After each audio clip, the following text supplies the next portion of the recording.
وبركاته أعوذ بالله من الشيطان الرجيم بسم الله الرحمن الرحيم الحمد لله الذي كان موجودا قبل حدوث الأشياء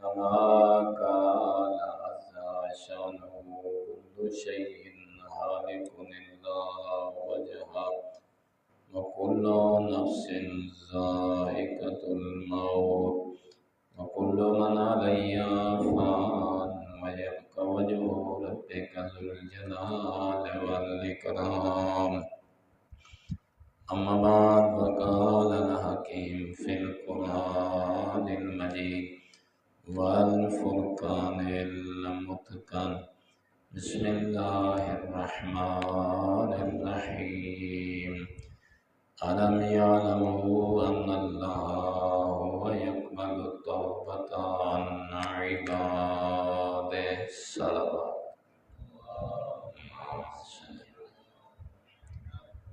مومنین کرام، جمعہ کا دن اور عظیم اجتماع بندہ حقیق آپ سب کو قرآن کی طرف متوجہ ہونے کی تلقین کرتا ہے، نصیحت کرتا ہے۔ قرآن ہی ہمیں گمراہی سے محفوظ رکھ سکتی ہے۔ جیسے آج ہم دیکھتے ہیں کہ ہر واعظ، ہر مقرر، ہر خطیب اپنی مرضی کا دین دینے کی کوشش کرتا ہے تاکہ میں مشہور ہو جاؤں اور میرا نام ہو۔ تو آپ نے اپنے اوپر رحم کرنا ہے، اپنی اولادوں پہ رحم کرنا ہے۔ جو دین مبین اللہ کی کتاب سے ملے، اپنے آپ کو بھی محفوظ رکھو اور اپنی اولاد کو بھی محفوظ رکھو۔ آج کے وقت کی یہ اشد ضرورت ہے کہ آپ اپنے گھروں میں ضرور قرآن کی فقط تلاوت نہ کریں بلکہ قرآن کی آیات کا ترجمہ اپنی بیٹیوں کے سامنے، اپنے بیٹوں کے سامنے اور اپنی زوجہ کے سامنے، اور کوئی بزرگ آپ کا مثلا بابا ہے، ماں ہے، دادا ہے، دادی ہے، اس کے سامنے ضرور پیش کریں، کیونکہ یہ امر بالمعروف نہی عن المنکر فقط کسی مولانا یا علامہ پہ یہ واجب نہیں ہے، بلکہ ہر ذی شعور عقل مند انسان پہ واجب ہے کہ اپنی طاقت، اپنی بساط، اپنے علم کے مطابق وہ لوگوں کو نیکی کی طرف دعوت دے اور برائی سے روکتا ہوا نظر آئے۔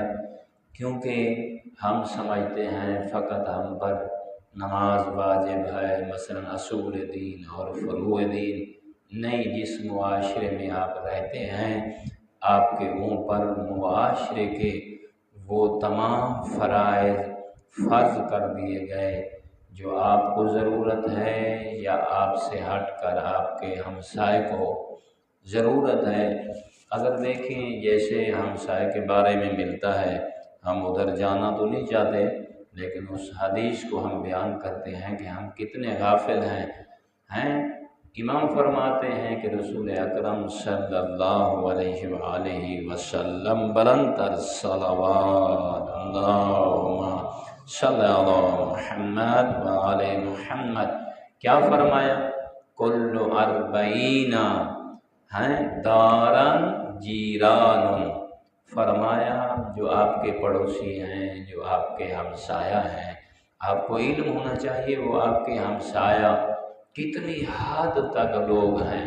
تو مولا نے ارشاد فرمایا گھروں کی تعداد کے مطابق آپ کے پڑوسی ہیں، مرنے کے بعد جن کے حقوق کے بارے میں آپ سے پوچھا جائے گا کون سے ہیں؟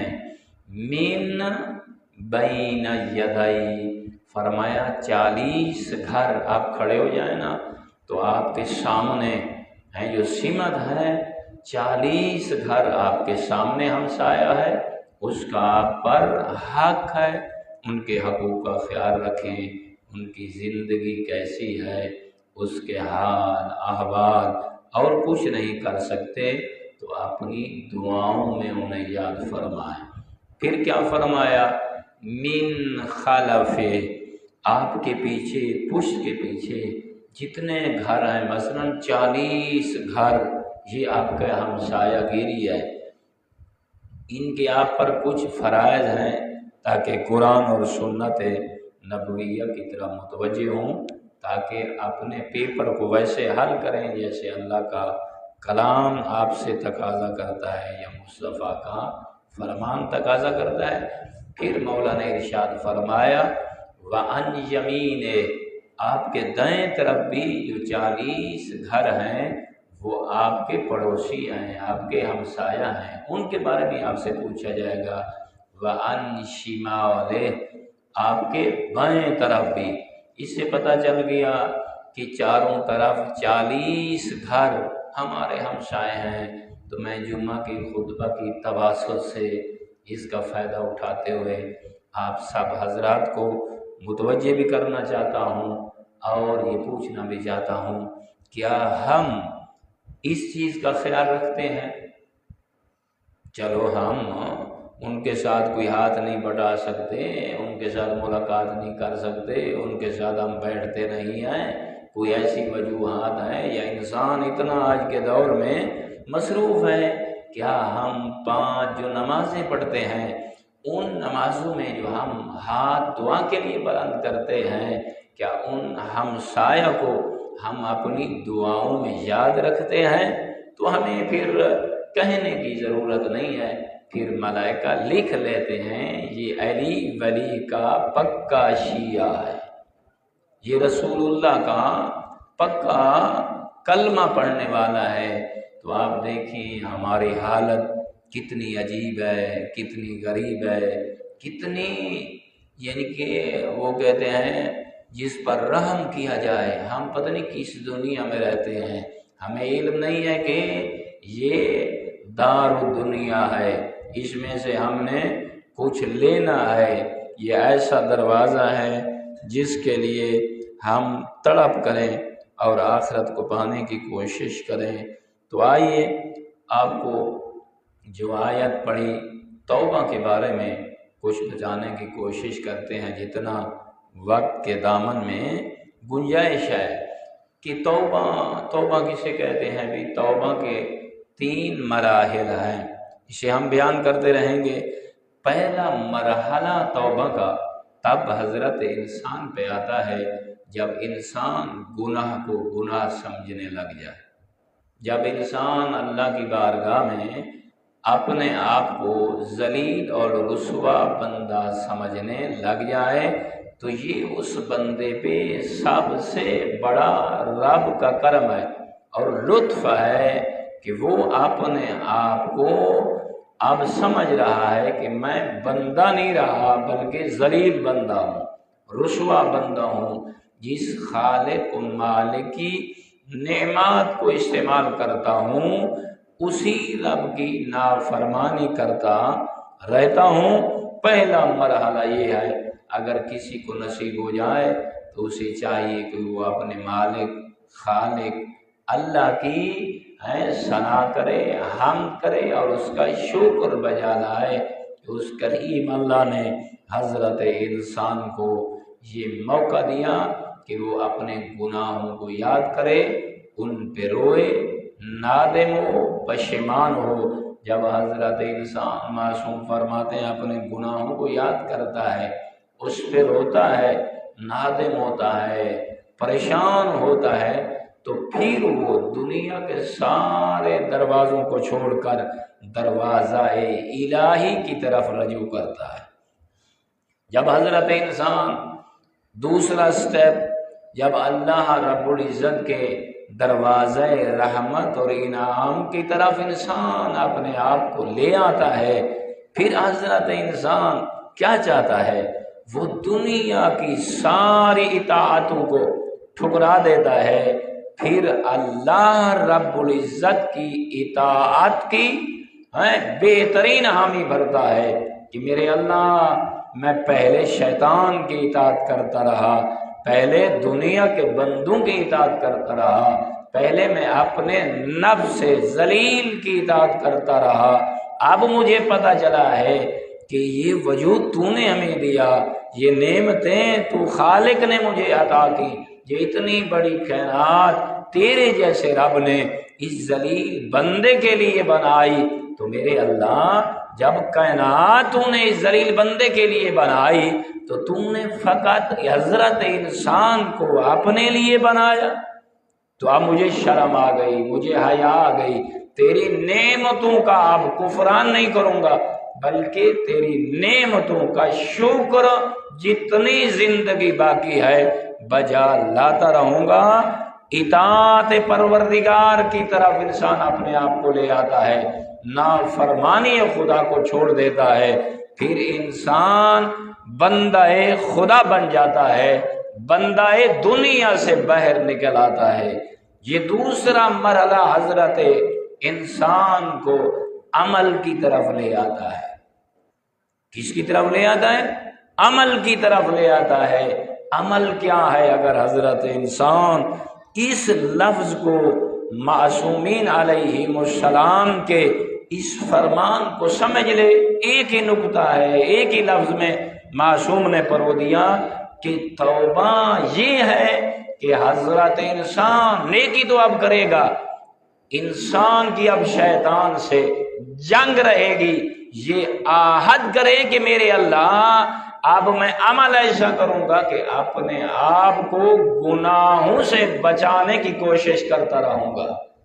اب حضرت انسان کو چاہیے کہ اپنے آپ کو گناہوں سے بچانے کی ٹھان لے اور اللہ سے عہد کرے، جب اپنے آپ کو گناہوں سے بچائے گا تو خود بخود اس کا اٹھنا بیٹھنا چلنا کھانا پینا بیٹھنا، کسی سے ملاقات کرنا، کسی کو دعوت دینا، اس کا ہر پہلو، ہر محفل، ہر قدم، ہر سانس، ہر نگاہ، ہر سننا حضرت انسان کا عبادت شمار ہوگا۔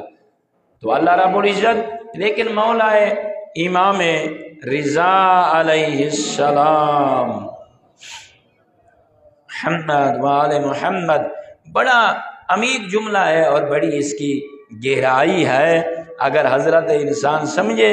فرمایا جب حضرت انسان اللہ کی بارگاہ میں پہنچ جاتا ہے اور توبہ کرتا ہے، جب حضرت انسان توبہ کرتا ہے تو پھر اسے چاہیے کہ اللہ نے اسے یہ توفیق عطا کی، جس گناہ کی اس نے توبہ کی ہے پھر زندگی میں وہ گناہ نہ کرے، اتنا پکا رہے، اتنا سچا رہے۔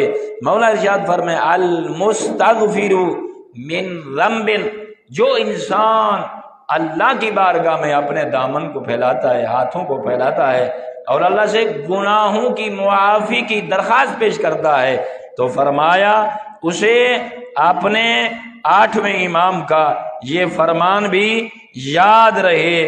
کون سا فرمان؟ آپ غور کریں، بلند تر صلوات علی محمد وآل محمد وَهُوَ يَفْعَلُهُ، فرمایا پھر وہ کام کرنے لگ جائے۔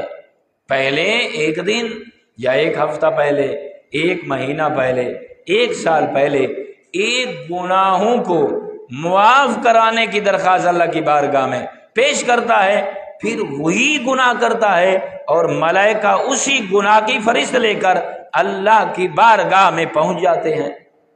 تو خدا دیکھتا ہے میرا بندہ یہ کیا کر رہا ہے، تو آپ کے مولا فرماتے ہیں جب تم نے اللہ سے وعدہ کیا پھر آپ نے گناہ کیا تو یہ گناہ فقط نہیں ہے، کل مستہزئ بربی، یہ اللہ سے مذاق ہے، یہ اللہ کی توہین ہے۔ فرمایا تم اللہ کو اللہ ہی نہیں سمجھتے، اسے ان اللہ علی کل شیء قدیر نہیں سمجھتے، تو اسے علیم بذات صدور نہیں سمجھتے؟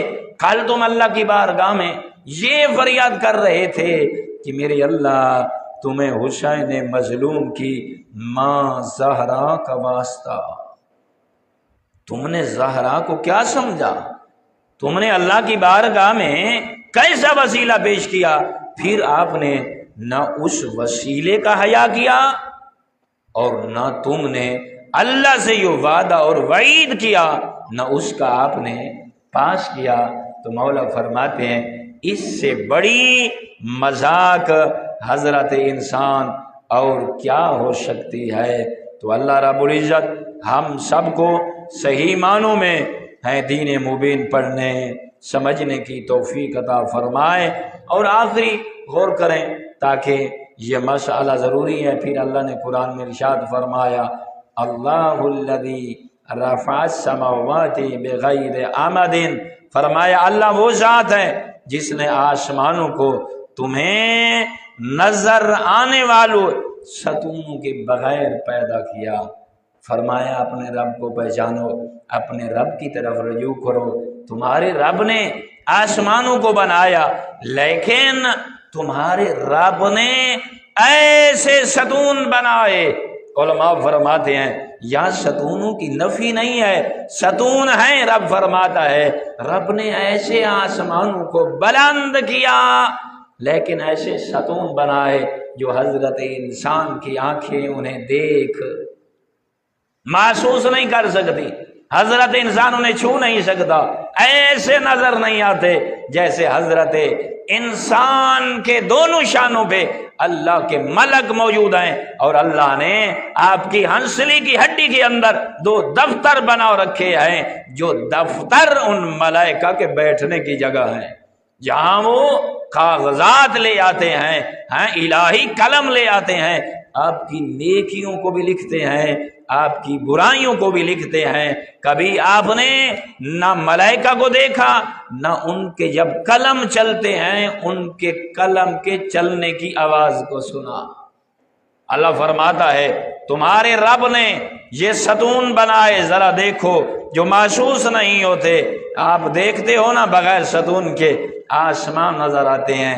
ثم استوى على العرش وسخر الشمس والقمر، اے میرے بندو ذرا دیکھو، پھر تمہارے رب نے عرش پر ایک سلطنت بنائی ہے تاکہ بندے کو پتہ چلے کہ اقتدار بلندی کا نام ہے۔ تمہارے رب نے تمہیں سمجھایا کہ تمہارے رب کا جو حکومت ہے، اس کا جو دبدبہ ہے فقط زمینوں کی طرف نہیں ہے۔ اللہ نے اپنی کرسی کو اور اپنے اس ملکوت کو عرشوں پر بنایا تاکہ وہاں سے حکومت شروع ہوتی ہے اور تحت سرا تک چلی جاتی ہے، مشرق مغرب شمال اور جنوب، ہر طرف تمہارے رب کی حکومت تمہیں نظر۔ اور پھر رب نے کیا فرمایا؟ وسخر الشمس، تمہارا رب ہے جس نے سورج کو مسخر کیا جو چل رہا ہے۔ پھر فرمایا والقمر، اس قمر کو چلانے والا کوئی اور نہیں ہے، وہ بھی تمہارا اللہ ہے جس کی تم عبادت کرتے ہو۔ اس کے ساتھ پھر کیا ارشاد فرمایا؟ کل یجزی لاجل مسمی، اے میرے بندو ایک مقررہ وقت ہے جسے تمہارا رب جانتا ہے، جب تک وہ مقررہ وقت نہیں آ جاتا یہ نظام ویسے چلتا رہے گا۔ تمہارے رب نے یہ وعدہ کر رکھا ہے یہ کائنات چلتی رہے گی۔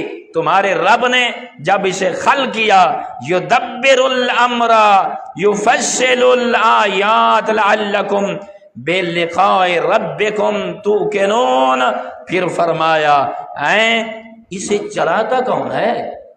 آج تو کیسے خطبہ آ گئے، تو اللہ فرماتا ہے جو خلق کرتا ہے بس وہی چلاتا ہے، اس کے علاوہ اس نظام کو چلانے والا، بلکہ اس نظام کے بارے میں، خالق کے بارے میں، رازق کے بارے میں، مالک کے بارے میں تمہیں بتلانے والے بھیجے، مگر سب کا خالق بھی میں ہوں اور سب کو چلانے والا بھی جی اللہ کے علاوہ کون چلا سکتا ہے؟ تو فرمایا اپنے عقائد کو پختہ رکھنا، اللہ فرماتا ہے، غور کریں آپ، یہ وہی نشانیوں کو تفصیل سے بیان کرتا ہے، پھر فرمایا تم اپنے رب کی ملاقات کا یقین رکھو، تم زیادہ دیر زندہ نہیں رہ پاؤ گے، تمہارے رب نے ہر چیز کا ایک مقرر وقت لکھا ہے، جب تمہارا وقت ختم ہو جائے گا تو تم اللہ کے پاس پہنچ جاؤ گے اور تمہاری ملاقات ہو جائے گی۔ اسی طرح جیسے تم نے اس دنیا میں نہیں رہنا، اس کائنات نے بھی ہمیشہ نہیں رہنا، ایک مقررہ وقت ہے۔ بلندر صلوات۔ اور اس آیت کی تفسیر دوسری آیت کر رہی ہے، خلق السماوات بغیر عمد ترونها، یہ سورہ لقمان۔ پھر اللہ نے فرمایا آسمانوں کو ایسے ستونوں کو بغیر کیا جو تمہیں نظر آئیں، کس نے بنایا؟ پھر رب فرماتے وَأَلْقَ فِي الْأَرْضِ رَوَاسِيَ أَن تَمِيدَ بِكُمْ وَبَثَّ فِيهَا، تو اللہ رب العزت نے ارشاد فرمایا اس نے زمین میں پہاڑ گاڑ دیے تاکہ وہ تمہیں لے کر ڈگمگا نہ جائے۔ اگر اللہ اس زمین پہ پہاڑوں کو میخوں کی طرح نہ پھنسا دیتا تو پھر تم اس زمین پہ چل نہ سکتے، کیونکہ یہ زمین تو پانی کے اوپر ایسے پھیلی ہوئی، اللہ نے تمہارے لیے کیسے بندوبست کیے۔ پھر رب فرماتا ہے بس فیہ من کل دابہ، پھر تمہارے رب نے فقط تمہیں خلق نہ کیا، تم جنگلوں کو نہیں دیکھتے، تم میری زمین پہ چلتے پھرتے نہیں ہو، پھر اللہ نے کتنے مختلف قسم کے جانوروں کو اپنی سلطنت زمین میں پھیلا دیا ہے۔ دیکھو کتنے رنگ ہیں، کتنی نسلیں ہیں، کیسے کیسے جانور ہیں، چھوٹے بڑے سب کو دیکھو۔ پھر فرمایا وَأَنزَلْنَا مِنَ السَّمَاءِ، او میرے بندو پھر تم کیوں نہیں سوچتے وہ کون ہے جو آسمان سے تمہارے لیے بارش برساتا ہے؟ تو فرمایا کون ہے جس نے تمہیں کیا کیا نہ دیا میرے بندو، تم اپنے رب کی طرف نہیں آتے؟ پھر فرمایا مان فَأَنبَتْنَا فِيهَا مِن كُلِّ زَوْجٍ کریم، فرمایا تمہارے رب نے کتنا لطیف کتنا نفیس ہر چیز کے جوڑے بنائے۔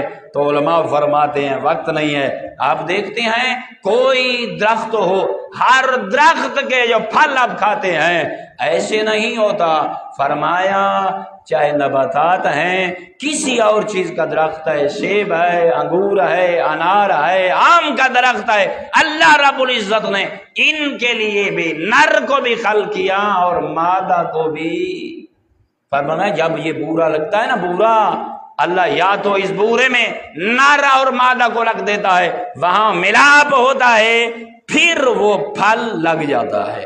اگر نر نہ ہو اور مادہ ہو پھر بھی آپ دیکھتے ہیں وہ درخت بے پھل رہتا ہے، پھلدار نہیں رہتا۔ فرمایا تمہارے رب نے ہر چیز کے جوڑے بنائے، یا تو ان کی ٹہنیوں میں نر رہتا ہے، ان کے بورے میں مادہ رہتا ہے، تمہارا رب وہ ہے کبھی ہر چیز میں اکٹھے نر اور مادہ کو رکھ دیتا ہے، کبھی جدا جدا رکھ دیتا ہے۔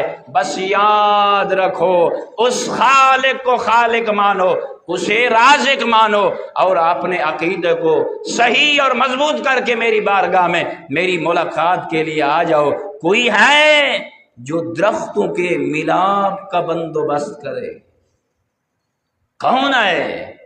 فرمایا تم دیکھو میں تو اتنا کھول کھول کے تمہارے لیے بیان کرتا ہوں تاکہ تم اپنے رب کے بندے بن جاؤ۔ فرمایا تیسری آیت، اب غور کریں مومنین، یہ نتیجۃ الکلام ہے۔ پھر اللہ نے فرمایا ھذا خلق اللہ فارونی ماذا خلق الذین، یہ ہے اللہ کی تخلیق، اب ذرا مجھے دکھاؤ اللہ کے سوا دوسروں نے کیا خلق کیا۔ آپ قرآن پڑھے نا، آپ کو پتہ چلے گا۔ اللہ فرماتا یہ تو ہے تمہارے اللہ کی تخلیق جو اللہ تمہیں بتلا رہا ہے، اس کائنات کا تو میں خالق ہوں، اسے چلانے والا بھی میں ہوں۔ اب ذرا تم جو کسی اور کو خالق بھی بناتے ہو مخلوق کو، ذرا تم بتاؤ اللہ تم سے پوچھنا چاہتا ہے اس کے علاوہ ہے کیا جو اور نے خلق کیا ہو؟ یہ تو تمہارے اللہ کی مخلوق ہے، اور تم مخلوق کو کہتے ہو وہ خالق ہے۔ اس کا رزق کا ذمہ تو تمہارے رب نے اٹھایا ہوا ہے۔ وہ کون سی مخلوق ہے جسے کوئی اور رزق دیتا ہے؟ یہ زندگی دینے والا تو تمہارا رب ہے، اللہ ہے۔ وہ کون سی مخلوق ہے جسے کسی اور نے خلق کیا اور وہ اسے زندگی دیتا ہے؟ تمہارے رب نے قرآن میں ارشاد فرما دیا کہ موت میں دیتا ہوں۔ وہ کون سا اور اللہ ہے جس نے اور مخلوق کو خلق کیا اور وہ اس کو موت؟ ذرا بتلاؤ نا میرے بندے ہیں۔ پھر تم تھوڑی سی زندگی میرے قرآن کے مطابق کیوں بسر نہیں کرتے؟ اپنی مرضی سے اس زندگی کو کیوں بسر کرتے ہو؟ غور کرنا۔ اللہ رب العزت نے پھر کیا فرمایا؟ بل الظالمون فی ضلال مبین، بلکہ ظالم لوگ سری گمراہی میں ہیں، انہیں میرے پاس آنے تو دو۔ کیا فرمایا؟ یہ ظالم لوگ ہیں، اپنے رب کے ساتھ دشمنی کرتے ہیں، اپنے رب کے کلام کو جھٹلاتے ہیں، اللہ کے نبیوں کے کلام کے دشمن ہیں۔ ان کی طرف اپنے کانوں کو نہ دھرنا، کوئی اور کہہ دے۔ میں آپ سے پوچھنا چاہتا ہوں، جمعہ کے خطبہ میں آج کتنے خطیب ہیں جو کہتے ہیں اللہ کے علاوہ کوئی اور بھی خالق؟ کہتے ہیں یا نہیں کہتے؟ کیا کبھی آپ نے ان کے ساتھ بات کی؟ اللہ کے قرآن کو پڑھا ہیں؟ لوگ کہتے ہیں یا نہیں کہتے کوئی اور ہیں جو زندگی دیتے ہیں، کوئی اور موت دیتے ہیں؟ تو آپ پر کیا فرض ہے؟ آپ ایسے پوری زندگی سنتے رہیں یا آپ پر کوئی ذمہ داری ہے کہ آپ پر امر بالمعروف؟ آپ نہیں دیکھتے جب حسین مولا کا آخری وقت آیا، جناب علی اکبر کو قربان کر چکے، جناب علی اصغر کو قربان کر چکے، جناب عباس علمدار کی قربانی دے چکے، قد اقمت الصلاۃ وآتیت الزکاۃ وامرت بالمعروف ونہیت عن المنکر۔ اے شیعان علی، اے ماتم دران مظلوم کربلا، اے حسینی عزادار، یہ غریب حقیر طالب علم آپ سے پوچھنا چاہتا ہے، یہ امام کس کو فریاد کر رہے ہیں؟ کوئی آئے میرے اس لفظ پہ لبیک کہنے والا، جو زمانے جس میں آئے وہ نماز کو قائم کرے، لوگوں کے حقوق کا خیال کرے۔ کوئی ہے حسین کی قربانیوں کو قربانیاں سمجھنے والا؟ کیا کرے مولا؟ لوگوں کو نیکی کی طرف بلائے، لوگوں کو برائی سے۔ وہ کون ہے؟ وہ قوم کون سی ہے جس کی طرف امام دیکھ کر اتنا درد بھلا جملہ کہتے ہوئے نظر؟ اما بعد، بسم اللہ الرحمن الرحیم، قل هو اللہ احد اللہ الصمد لم یلد ولم یولد ولم یکن له کفوا احد۔